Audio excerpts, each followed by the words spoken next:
Le fast fashion est l'expression utilisée pour désigner une reproduction bas de gamme de vêtements inspirés des tendances et des styles présentés lors de défilés de mode.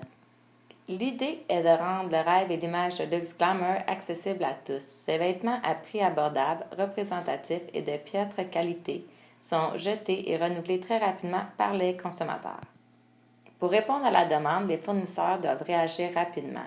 De plus, le modèle d'affaires est d'offrir une qualité inférieure, un grand volume, à un plus grand marché. Et les collections de vêtements changent constamment et les marques produisent de nouveaux morceaux chaque semaine pour inciter le renouvellement de la garde-robe du client. L'offre de marché permet aux consommateurs d'acheter le plus possible, le plus vite possible. Pour produire et distribuer dans des temps records les collections sans cesse renouvelées, au fil des 10 dernières années, les fournisseurs ont dû reconsidérer le processus de fabrication de vêtements, ce qui a entraîné une situation de recherche de bas coûts de fabrication. D'ailleurs, la plupart des manufactures de vêtements au Canada, États-Unis et d'Europe ont dû fermer leurs portes ou déménager dans des pays sous-développés pour épargner sur les coûts de production, dont le plus important, le salaire de la main-d'œuvre. Les pratiques ne favorisent pas le développement durable, car derrière ces vêtements vite achetés, vite portés et vite disposés se cache une horreur humaine et environnementale. Car pour répondre aux critères de la mode bas de gamme et produire une grande quantité les besoins de matières premières dont l'énergie, l'eau et autres ressources qui contribuent au changement climatique et nuisances environnementales sont plus élevés. Pour vendre à bas prix, les compagnies spécialisées dans le fast fashion doivent confectionner dans des pays où les salaires sont bas et pour répondre aux exigences, les contractants et sous-contractants ont tendance à couper sur la sécurité et les conditions de travail des employés, comme on l'a vu au Bangladesh. Un atelier de misère est un espace de travail, une usine, une manufacture qui ne respecte pas 2 à 3 critères des normes fondamentales du travail établies par l'Organisation internationale du travail et la Déclaration universelle des droits de l'homme. Les produits qui viennent souvent d'ateliers clandestins sont les chaussures, les vêtements, le café, le chocolat et les jouets. Actuellement, environ 150 pays à travers le monde hébergent des ateliers de misère où travaillent plus de 27 millions de personnes. On les retrouve principalement dans les zones franches des pays en développement. Il en existe aussi aux États-Unis, en Europe et au Canada.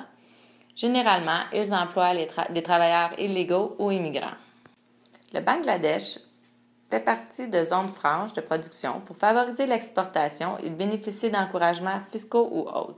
Ça permet de diminuer les coûts de production, dont une main-d'œuvre bon marché, la moins chère mondialement, ce qui le classe avantageusement dans les premiers rangs des pays exportateurs de vêtements. Les objectifs de production établis par les fournisseurs sur les sous-traitants sont tellement hauts que les ouvriers deviennent des robots. Ils travaillent dur et longtemps, très peu de communication entre les ouvriers et les dirigeants, ce qui entraîne plus d'erreurs, donc plus de retours de marchandises. Le Bangladesh est un pays situé au sud de l'Asie. Le Bangladesh est l'un des pays les plus densément peuplés du monde, avec plus de 1000 habitants par kilomètre carré. C'est un pays où règne la corruption et l'instabilité politique. Près de 4 millions d'habitants travaillent dans l'une des 4800 usines de l'industrie du textile. Les femmes représentent près de 85% des employés de cette industrie et le prêt-à-porter est environ 80% des exports du Bangladesh. Dans la matinée du 24 avril 2013, les 8 étages du Rana Plaza, qui abritaient 5 usines de vêtements, un centre commercial et une banque, s'est effondré. Au moins 1135 morts et environ 2000 blessés, tous des ouvriers. L'accident était prévisible et est l'un des plus grands effondrements de bâtiments industriels dans le monde. Les ouvriers ont été évacués la journée avant le drame, suite aux recommandations d'un inspecteur de bâtiment qui avait observé des fissures importantes dans la fondation et avait jugé que l'édifice était non conforme et dangereux. Sohail Rana, propriétaire du Rana Plaza, est un dirigeant amoral. Il a bâti l'édifice à des fins commerciales et plus tard il a ajouté illégalement 3 étages et l'a converti en usine pour y fabriquer des vêtements. Il n'a pas respecté le code de construction des bâtiments ni les règles de sécurité incendie pour les usines. Il s'est servi de ses connexions avec les personnes au pouvoir pour arriver à ses fins. Le département des enquêtes criminelles a arrêté près de 20 personnes, dont le propriétaire du Rana Plaza, des ingénieurs du gouvernement, des dirigeants politiques locaux, des cadres de l'usine. Certains ont été incarcérés et d'autres ont été libérés sous caution. L'État subventionne des multinationales qui réalisent des milliards en profit chaque année et se fait aussi complice de l'exploitation de ses travailleurs.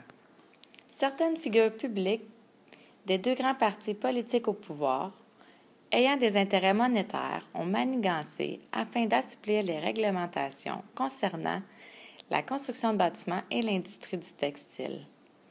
Ainsi, d'importantes pressions ont été faites auprès du gouvernement. Plus de 30% de la population vit sous le seuil de pauvreté. Ils ont très peu d'éducation et pour eux, travailler est un luxe. Ça leur permet une indépendance financière. Ils sont prêts à travailler 12 heures par jour, 7 jours semaine, avec des heures supplémentaires, la pression et les charges de travail. Au Rana Plaza, la plupart des travailleurs étaient des femmes, la plupart des superviseurs étaient des hommes. Voici une forme d'inégalité ou de discrimination sur la hiérarchie en milieu de travail dans une culture qui exige que les femmes et les enfants obéissent aux hommes. Une main invisible contrôle de façon capitaliste. Dans un système capitaliste et selon l'approche actionnaire de Milton Friedman, la responsabilité sociale d'une entreprise est d'accroître les profits. Tous les moyens sont bons pour enrichir aux dépens des travailleurs, quitte à en faire des esclaves et aussi au mépris de l'environnement. Le secteur privé devrait montrer l'exemple, les fournisseurs supprimer les intermédiaires, implanter leur plan de production, pour ainsi contrôler, vérifier et s'assurer que les lois de l'OIT sont respectées. Pas simplement de mieux payer les gens, mais de tout le pacte social. Le respect des personnes à tous les niveaux de l'organisation, la communauté et sa chaîne d'approvisionnement. Le respect de la planète en reconnaissance que les ressources sont limitées. Voyons le cas de deux compagnies d'ici, soit Loblaw et Walmart. Ces deux compagnies faisaient la plupart de leurs vêtements au Bangladesh, dont au Rana Plaza, lors de l'effondrement de celui-ci. Avant ces événements, les deux organisations semblaient être au deuxième stade de développement moral. Organisation légaliste. Elles voyaient à respecter les normes et les lois du Bangladesh. Mais depuis ces événements tragiques, elles n'ont pas eu tellement le choix de passer au stade réactif. Comme les conditions de travail des ouvrières ont fait les manchettes, ceci risquait d'assombrir leur réputation. Les entreprises veulent adopter des comportements qui semblent plus socialement responsables. Walmart et Loblaw n'ont pas nécessairement opté pour le même engagement en ce qui traite d'indemnisation des employés, rescapés et de leurs familles. Loblaw est l'une des 4 compagnies qui a signé l'accord pour le fonds d'indemnisation, le Rana Plaza Donor Trust Fund, à la fin de 2013, et qui est géré par l'Organisation internationale du travail.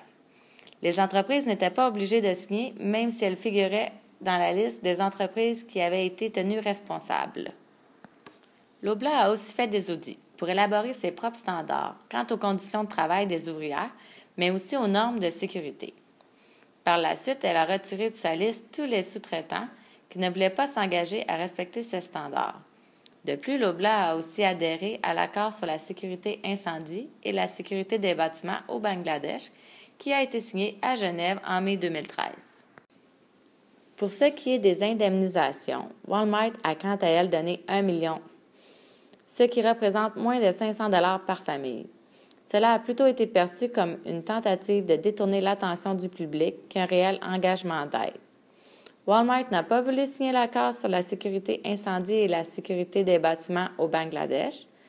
L'entreprise a aussi décliné l'invitation aux discussions pour l'indemnisation organisée lors de la campagne Clean Clothes qui se déroule à Genève. Walmart s'est plutôt allié avec Gap et quelques autres, en signant l'Alliance pour le Bangladesh concernant la sécurité des travailleurs. Sauf que cet accord n'est pas très contraignant car les entreprises qui y participent n'ont pas d'obligation d'indemnisation, dans le cas où surviendrait une catastrophe. De plus, il n'y a ni travailleurs ni représentants syndicaux qui siègent sur ce comité. Un événement semblable s'est produit aux États-Unis en 1911. Un incendie s'est déclaré dans un immeuble de plusieurs étages où travaillaient plusieurs couturières. Afin de les empêcher de prendre trop de pauses, les dirigeants avaient cadenassé les portes, ce qui a eu pour effet que des dizaines d'employés ont préféré sauter du 8e étage plutôt que de brûler vifs.